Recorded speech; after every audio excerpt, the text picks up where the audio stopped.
There is a helicopter descending toward a container ship in the Strait of Hormuz. It is April 13th, 2024. The MSC Ares, a Portuguese-flagged vessel carrying 25 crew members from 5 countries, is sailing through international waters off the coast of the United Arab Emirates, bound for the Indian port of Nhava Sheva. The crew has made this transit before. More than 80 ships pass through this corridor every day. The shipping lanes are 2 miles wide, separated by a 2-mile buffer zone, governed by international maritime law. There is nothing unusual about the passage. The helicopter is a Soviet-era Mil-Me-17. It belongs to the Naval Special Forces of Iran's Islamic Revolutionary Guard Corps.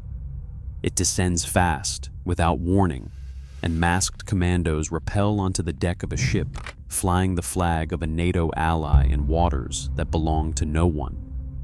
The crew includes 17 Indians, 4 Filipinos, 2 Pakistanis, 1 Russian, and 1 Estonian. They are ordered to stand down. The commandos take control of the bridge. They steer the MSC Ares into Iranian territorial waters. 25 civilians who woke up that morning as merchant sailors go to sleep that night as prisoners of the Islamic Republic. Iran's justification is that the vessel has links to an Israeli billionaire. The legal basis is a judicial order that no independent court has ever verified. The international community calls it what it is: piracy. But this is not an isolated act. It is part of a pattern, one that stretches back decades, one that involves not just seizures, but smuggling, not just warships, but ghost ships, not just military strategy, but the largest criminal maritime operation in the modern world. And at the center of all of it is a body of water so narrow that a person standing on the Iranian shore can see the mountains of Oman on the other side. 21 miles wide, 30,000 tankers a year, 20% of the world's oil. This is the story of the Strait of Hormuz, the choke point that holds the global economy hostage, the criminal empire hiding in plain sight beneath its waters, and the question no one has been able to answer for 50 years.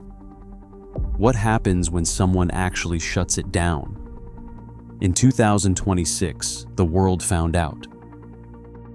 To understand why the Strait of Hormuz matters, you need to understand what it is and what it is not. It is not a canal. It is not man-made. It is a geological accident, a natural passage between the Persian Gulf and the Gulf of Oman, formed by tectonic forces millions of years before anyone thought to put oil tankers on it. At its narrowest point, the strait is roughly 30 miles from the Iranian coast to the tip of the Omani Musandam Peninsula. But the navigable shipping lanes are far narrower, 2 miles in, 2 miles out, a 2-mile buffer in between. Every day, more than 80 vessels pass through this corridor. In a given year, the number exceeds 30,000. They carry crude oil from Saudi Arabia, Kuwait, Iraq, Qatar, and the United Arab Emirates. They carry liquefied natural gas. They carry fertilizer, roughly a third of the world's seaborne supply of ammonia, urea, and sulfur.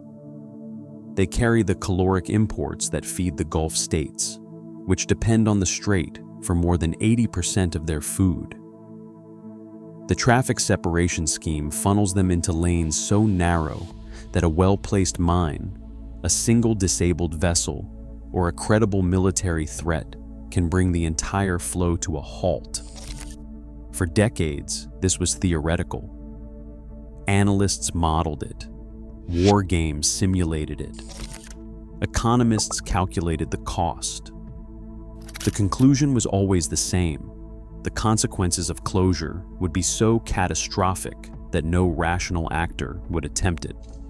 The problem with that conclusion is that it assumed rationality was the only variable. The Islamic Republic of Iran has been under economic sanctions, in one form or another, for more than 4 decades. The most severe, targeting Iran's oil exports, its central bank, its shipping industry, were designed to do one thing: starve the regime of revenue until it abandoned its nuclear weapons program. The regime did not abandon its nuclear weapons program. It built a fleet instead. Not a military fleet, a criminal one. The Iranian Shadow Fleet is a network of oil tankers, shell companies, and covert logistical operations that exists for a single purpose: to move Iranian crude oil to buyers, primarily China, in defiance of international sanctions. In 2020, monitors identified 70 vessels suspected of involvement. By 2025, the number had grown to 573. The operation works like this. A tanker loads crude at an Iranian port, Karg Island, Bandar Abbas, Lavon. Once at sea, the crew disables the ship's automatic identification system, the transponder that broadcasts the vessel's identity, position, speed, and heading to global tracking networks. The ship goes dark. It becomes, in the language of maritime intelligence, a ghost. The ghost sails to a predetermined point in international waters, often off the coast of Malaysia or in the South China Sea, where a second tanker is waiting. The two ships maneuver alongside each other. Massive transfer hoses connect them hull to hull. Over the course of hours, sometimes days, millions of barrels of Iranian crude are pumped from one vessel to another. By the time the oil reaches its final destination, it carries falsified documentation listing a different origin, a different cargo, a different history. Some ships go further. They repaint their hulls. They change their names. They register under flags of convenience. Panama, the Marshall Islands, Liberia, through shell companies incorporated in Hong Kong, the UAE, or Cameroon. Of the roughly 430 tankers currently engaged in Iranian oil trade, 62% are sailing under false flags. 87% are sanctioned. The scale is staggering. Iran's ghost fleet moves approximately 1.7 million barrels per day. At peak prices, this generates an estimated $53 billion a year in revenue for the regime, money that funds the Islamic Revolutionary Guard Corps, finances proxy militias across the Middle East, and sustains a nuclear program that the sanctions were designed to prevent. It is, by any definition, one of the largest criminal enterprises on Earth. And it operates in plain sight through one of the most surveilled waterways in the world, under the noses of the most powerful navies in history. The Strait is not just a choke point, it is a crime scene. The idea of weaponizing the Strait of Hormuz is not new. Iran has been practicing for 40 years. In 1980, Iraq invaded Iran. The war that followed lasted 8 years, killed over 1 million people, and produced some of the most savage fighting since the Second World War, including the use of chemical weapons by Iraq against both Iranian soldiers and its own Kurdish population. By 1984, both sides had adopted a strategy of economic strangulation: attack the enemy's oil infrastructure, destroy its tankers, cut off its revenue. Iraq struck first, using missile-armed jets to hit Iranian oil platforms and tankers in the northern Gulf. Iran retaliated, but not against Iraqi ships. Instead, the Revolutionary Guard targeted neutral merchant vessels, Kuwaiti tankers, Saudi tankers, ships flying the flags of countries that were supplying Iraq with weapons and financing. The logic was brutal and simple. If the world wanted to fund Saddam Hussein, the world would pay for it. Between 1984 and 1988, more than 500 merchant vessels were attacked in the Persian Gulf. Hundreds of civilian sailors were killed or wounded. Iran's weapon of choice was the speedboat, small, fast, armed with machine guns and rocket-propelled grenades, launching from hidden positions among the islands and reefs that line the Iranian coast. The attacks were designed to be unpredictable, asymmetric, and just damaging enough to make every tanker captain in the Gulf think twice about the next transit. In 1987, Kuwait asked the United States for help. The Reagan administration agreed to reflag Kuwaiti tankers with American flags and escort them through the strait under U.S. Navy protection, Operation Earnest Will. It was the largest naval convoy operation since the Second World War. On April 14, 1988, the guided missile frigate USS Samuel B. Roberts was transiting the central Persian Gulf when it struck a mine. The explosion blew a 15-foot hole in the hull, flooded the engine room, and broke the keel, the kind of structural damage that almost always sinks a ship. The crew saved it, but only barely. When divers recovered other mines from the same field, the serial numbers matched mines previously seized from an Iranian mine-laying vessel. 4 days later, the United States launched Operation Praying Mantis, the largest American surface naval engagement since the Second World War.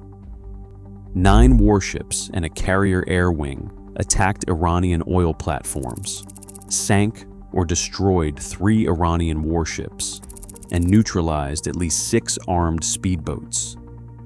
It was the first, and to this day, only time the U.S. Navy has exchanged surface-to-surface missile fire with an enemy.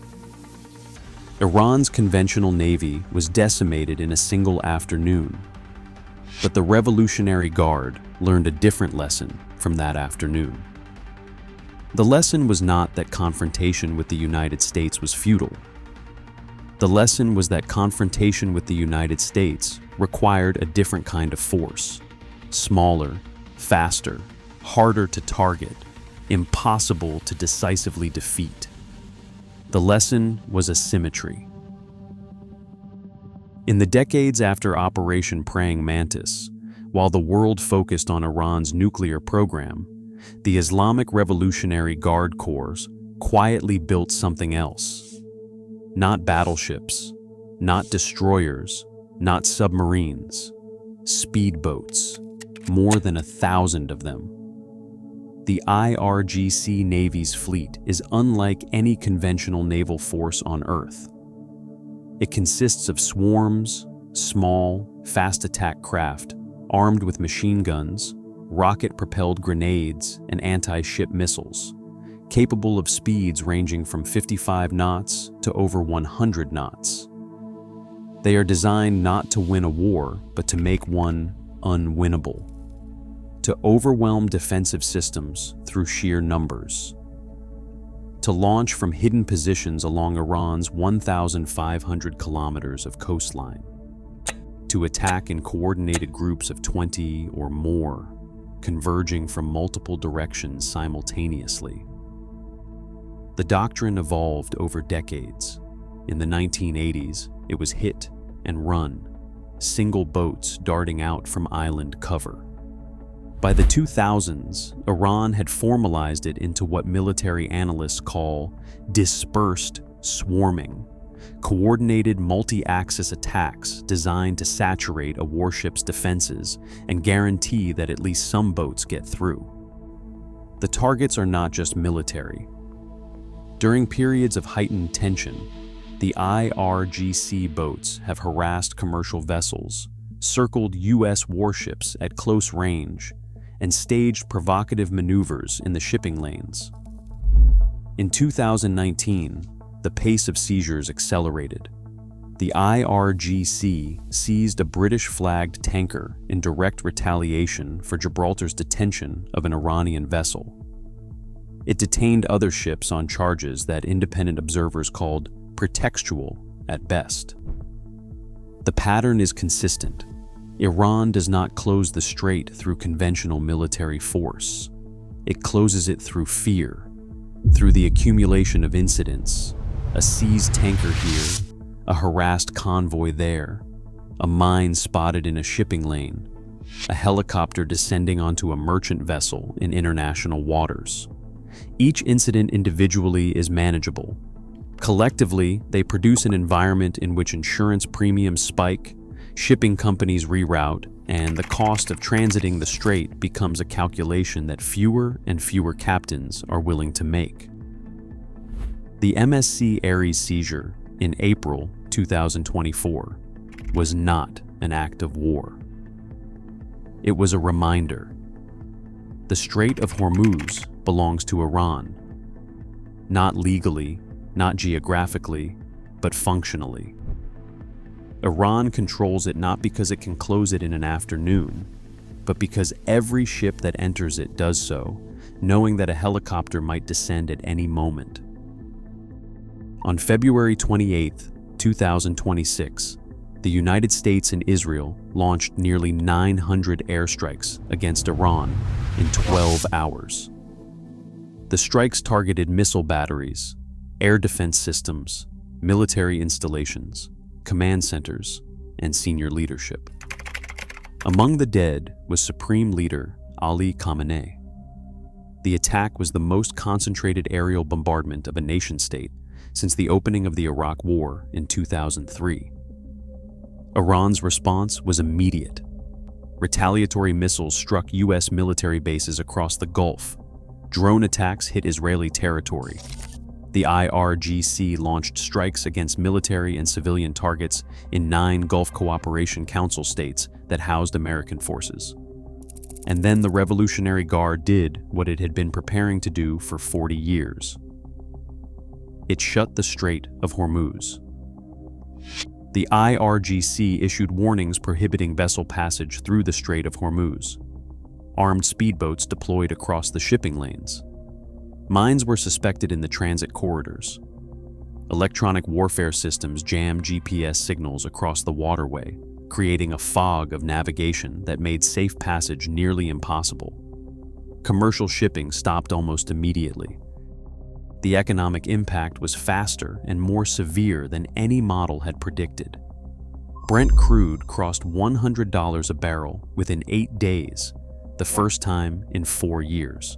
It peaked at $126 a barrel. The International Energy Agency called it the largest supply disruption in the history of the global oil market. But oil was only the beginning. 1/3 of the world's seaborne fertilizer trade transits the Strait of Hormuz. Within weeks, ammonia, urea, and sulfur shipments faced delays, rerouting, and insurance costs that made delivery economically unviable. The disruption hit at the worst possible moment, the beginning of the global planting season. The United Nations Secretary General warned that the prolonged closure was choking the movement of fertilizer at a critical moment, and that without action within 3 months, the risk of a cascading food crisis would escalate dramatically. In the Gulf states themselves, the effect was existential. Countries that import more than 80% of their food through the strait faced what humanitarian agencies described as a grocery supply emergency. Supermarket shelves in Kuwait, Bahrain, Qatar, and the United Arab Emirates emptied. By mid-March, 70% of the region's food imports had been disrupted. Europe, already weakened by a harsh winter that had depleted gas storage to 30% capacity, faced a second energy crisis as Qatari liquefied natural gas shipments ceased. Gas prices nearly doubled. Economists warned that energy-intensive economies faced technical recession if the blockade continued through summer. 21 miles of water, and the world economy was on its knees. Raju Varma is a merchant sailor from Kerala, India. He has worked on commercial vessels for 11 years. He has transited the Strait of Hormuz more times than he can count. On the morning of February 28, 2026, his ship, a bulk carrier loaded with grain, is anchored in the Persian Gulf, waiting for clearance to transit the strait toward the Indian Ocean. That clearance never comes. Within hours of the strikes, the strait is effectively closed. Varma's ship, along with hundreds of others, is trapped. There is no way forward and no safe way back. The Gulf has become a container, sealed at its only exit. According to the United Nations Maritime Agency, approximately 20,000 sailors are stranded on ships in the Persian Gulf by mid-March. Other estimates put the number at 40,000. Half are trapped inside the Gulf, half are stuck on the other side, unable to enter. They are from the Philippines, Bangladesh, India, Pakistan, Myanmar. They are the invisible workforce of global trade, the men who move the oil, the gas, the grain, the fertilizer that the world depends on.